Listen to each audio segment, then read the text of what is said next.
Bonsoir à toutes et à tous. Merci, chers journalistes, d'avoir répondu à notre invitation. L'objet de ce point de presse, c'est d'abord d'éclairer la lanterne des Sénégalais sur le litige qui nous oppose à l'ASC Hayo de Agnam. Le deuxième objectif, c'est de contester vivement les décisions, les verdicts de la commission de discipline, mais aussi la commission de recours de la Fédération sénégalaise de football. Le troisième objectif de ce point de presse, c'est d'alerter sur les éventuelles conséquences qui pourraient donner un sacré coup au football sénégalais. Ce sont les trois objectifs de ce point de presse. Et je vais faire un petit rappel de ce qui s'est passé. Malgré tout ce brouhaha que vous entendez sur Sahel Atlantique FC, Sahel n'a que 5 ans d'existence. Sur les 5 ans d'existence, il a pu faire son petit bonhomme de chemin en gagnant des trophées et ça fait des jaloux. Et actuellement, on est en litige avec Hayo de Agnam.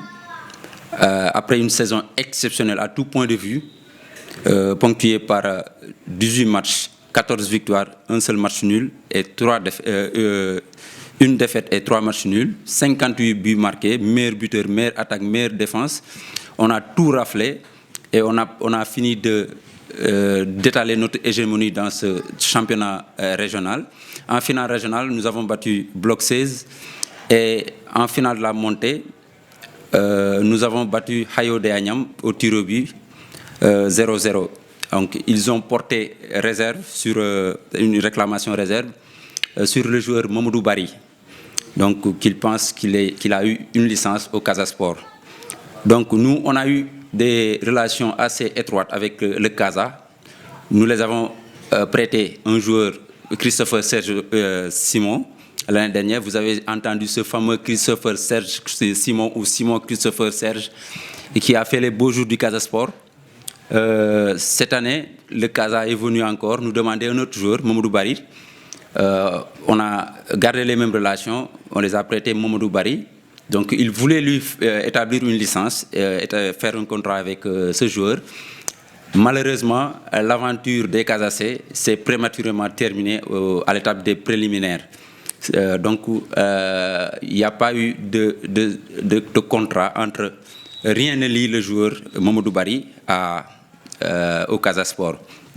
Donc, nous, naturellement, on a utilisé notre joueur parce que c'était un transfert qui voulait être fait, donc qui n'a pas pu être fait. Donc, on a utilisé notre joueur lors de cette finale. Et si on savait que ça allait faire autant de bruit, on allait amener nos joueurs de 18 ans, 17 ans, et on allait les battre cette fois. Donc, malheureusement, ce dossier a été politisé. Il y a eu un complot qui ne dit pas son nom sur Mamadou Bari, qui n'a pas signé, et je trouve ça scandaleux, dans un pays comme le Sénégal, un pays champion d'Afrique, un pays qui est respecté sportivement, que l'établissement d'une licence soit confié à une personne ou un groupuscule de personnes, donc qui peuvent établir une licence sans que le joueur ne signe. C'est scandaleux et ça, c'est à dénoncer de la manière la plus ferme possible. Alors, ce joueur, donc on a déposé, la commission de discipline de la Fédération sénégalaise de football a donné raison à Hayo de Agnam et nous a condamné à une amende de 150 000 francs. Le joueur a été suspendu à un an sursis, avec sursis. Donc, Agnam a gagné. On est allé en deuxième instance, on a fait appel. Donc, la commission de recours est allée dans le même sens que la commission de discipline, ce qui n'a pas été surprenant pour nous, parce qu'on savait qu'il n'allait pas aller dans l'autre sens. Donc, nous, on a fait ce qu'on devait faire. L'objectif aujourd'hui, on a jugé nécessaire d'informer l'opinion publique de cette affaire qui risque d'être un précédent dangereux pour le football sénégalais.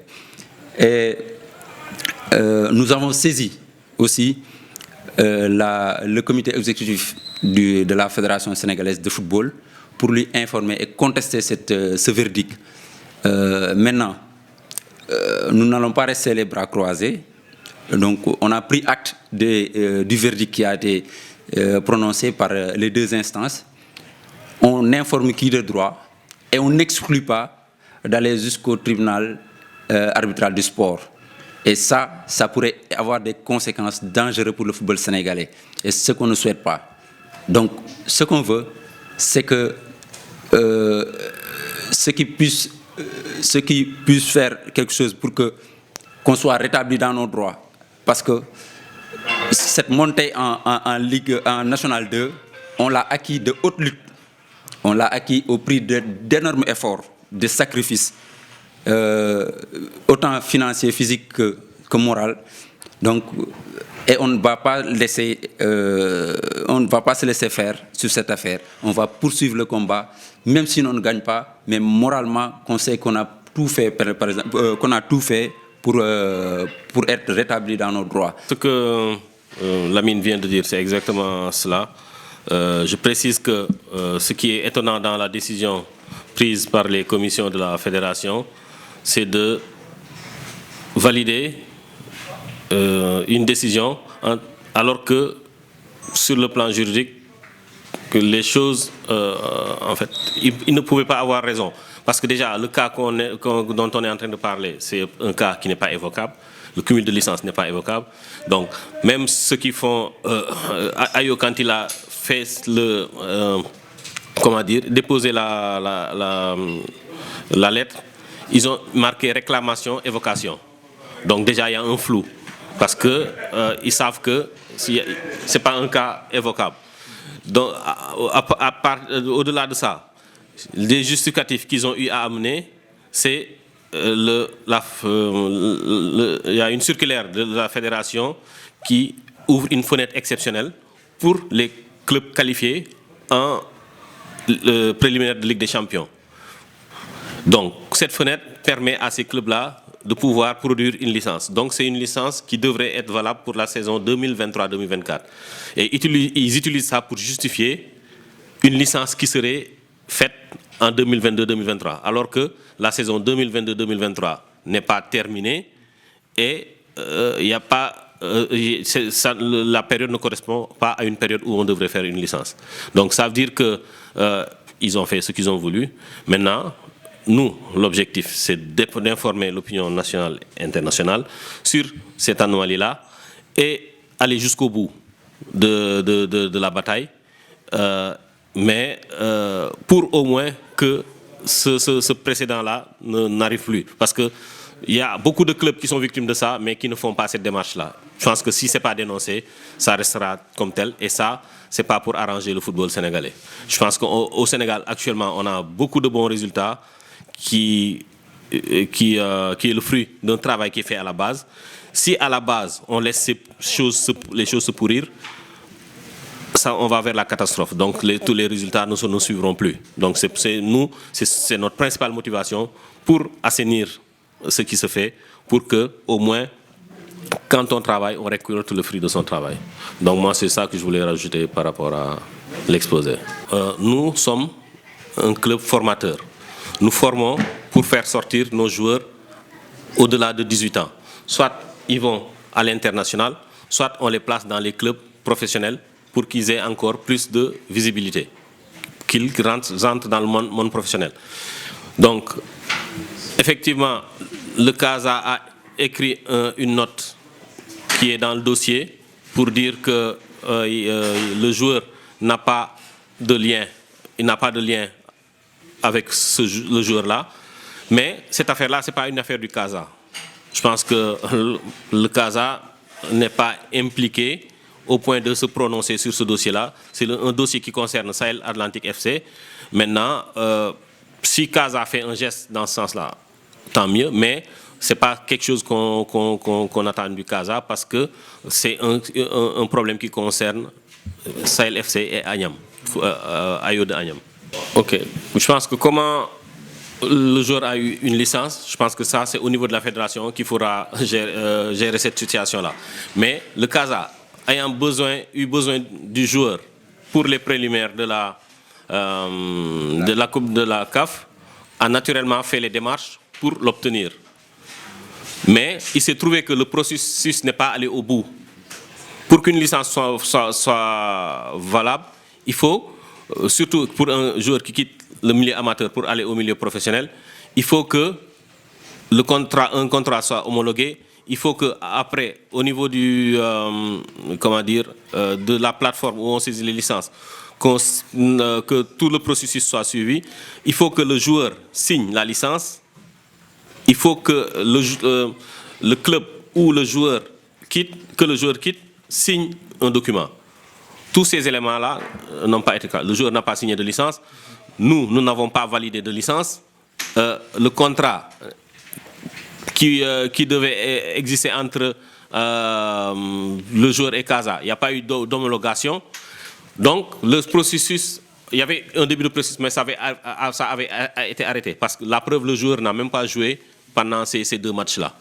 Donc, et qui plus est, même si tout ça s'était fait, c'était valable pour la saison 2023-2024.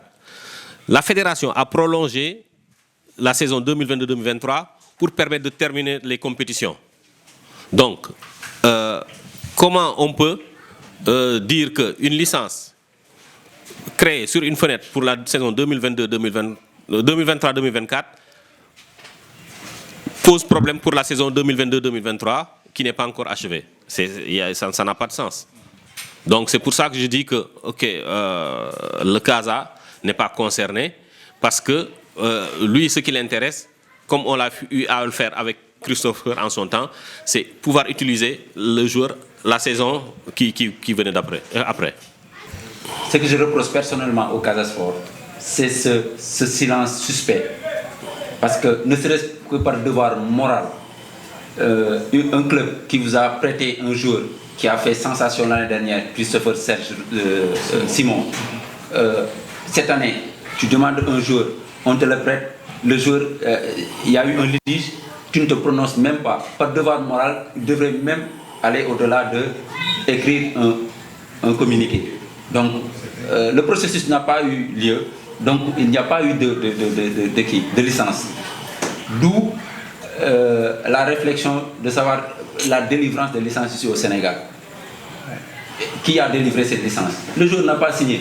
Nous, on n'a pas contre-signé. Donc, qui a délivré cette licence? Donc, c'est ça qui nous tarde l'esprit.